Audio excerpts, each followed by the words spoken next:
Students, in this video we shall read what John Barrow did and how the young boys felt what they did later when Uncle Khosrow had told John Barrow that he spat on money.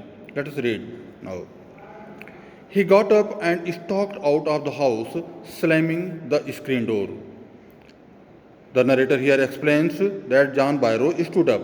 He got up, he stands for John Barrow, the farmer. He stood up, went out of the house, and he slammed the door. He closed the door behind him. My mother explained, the narrator says that his mother explained what she said. He has a gentle heart, she said. It is simply that he is homesick and such a large man. The narrator's mother told Uncle Khusro that John Barrow had a gentle heart and it was simply that he was homesick. He was such a large man. The farmer went away and I ran over to my cousin Murad's house. He was sitting under a peach tree trying to repair the hurt wing of a robin which could not fly. He was talking to the bird. At once the narrator ran to his cousin Murad's house. He found Murad under a peach tree. He was sitting under a peach tree and he was trying to repair the wing of a robin bird. The robin bird had fallen down and it could not fly. Murad was trying to make it fly and he was talking to the bird.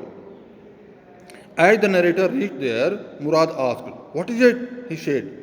"The farmer, John Barrow," I said. "He visited our house. He wants his horse. You have had it a month. I want you to promise not to take it back until I learn to ride." Murad asked the narrator what it was, and the narrator replied that John Barrow, the farmer whose horse he had stolen for a month, had gone there and he wanted his horse back, but the narrator wanted Murad to promise him that he would not return the horse until the narrator learned how to ride a horse. "It will take you a year to learn to ride," my cousin Murad said. "We could keep the horse a year," I said. My cousin Murad leaped to his feet. "What?" he roared. "Are you inviting a member of the Garo Glennon family to steal? The horse must go back to its true owner." When Murad heard the narrator's statement that he should keep the horse until he learned to ride, said, Murad said that it would take him a year to learn how to ride. And then the narrator Aram told him that they could keep the horse for a year. But the narrator's cousin Murad jumped up and he asked, "What?" He roared, he said loudly, and he asked him if he was inviting a person of the Garo Glen family to steal. He added that the horse must be returned to the true owner. "When?" I said. The narrator wanted to know when he was planning to return the horse. "In 6 months at the latest," he said. The narrator's cousin Murad replied that the horse must be returned within 6 months, at latest in 6 months. He threw the bird into the air. The bird tried hard, almost fell twice, but at last flew away high and straight. Now, the narrator's cousin Murad threw the bird into the air so that it might fly away. The bird tried to fly, but 2 times it fell down. But however, finally it flew away high and straight.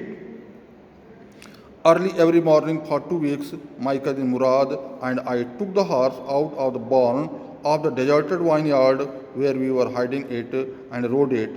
And every morning the horse, when it was my turn to ride alone, leapt over grapevines and a small tree and threw me and ran away. Nevertheless, I hoped in time to learn to ride the way my cousin Murad rode. The narrator here describes that for 2 weeks, both of them, that is Murad and Aram, took the horse. They brought the horse from the place where they had hidden it, that is Petwazian's deserted vineyard, and they rode the horse in the morning, but Every day when it was the narrator's turn to ride the horse alone, the horse ran swiftly and the narrator fell down. However, the narrator hoped that he would learn how to ride a horse in time as his brother had done. One morning on the way to Fetwazian's deserted vineyard, we ran into the farmer John Barrow, who was on his way to town. It so happened that one morning when they were going to hide their horse to Fetwazian's deserted vineyard, they met John Barrow on the way. John Barrow was on his way to town. Let me do the talking, my cousin Murad said. I have a way with farmers. The narrator's cousin Murad offered that he should be allowed to talk as he had a way with farmers. And he wished good morning. Good morning, John Barrow, my cousin Murad said to the farmer.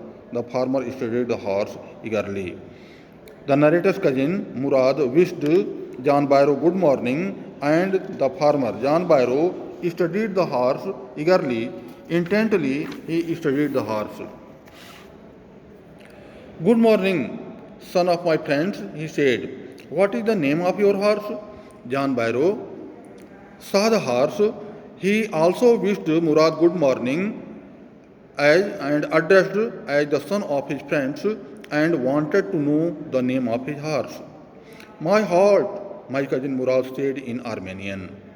The narrator's cousin Murad told John Barrow the name of the horse. The name of his horse was My Heart. He told it in Armenian. A lovely name, John Barrow said, for a lovely horse. I could swear it is the horse that was stolen from me many weeks ago. May I look into his mouth? Of course, Murad said. John Barrow remarked that it was a lovely name for a lovely horse, it was a beautiful name for a beautiful horse, and he added that he was ready to swear, he was going to swear that it was his horse which had been stolen a month before, and he asked the permission to look into the mouth of the horse, and he was permitted. Murad said that he might look into the mouth of the horse. Dear students, remaining in the next video.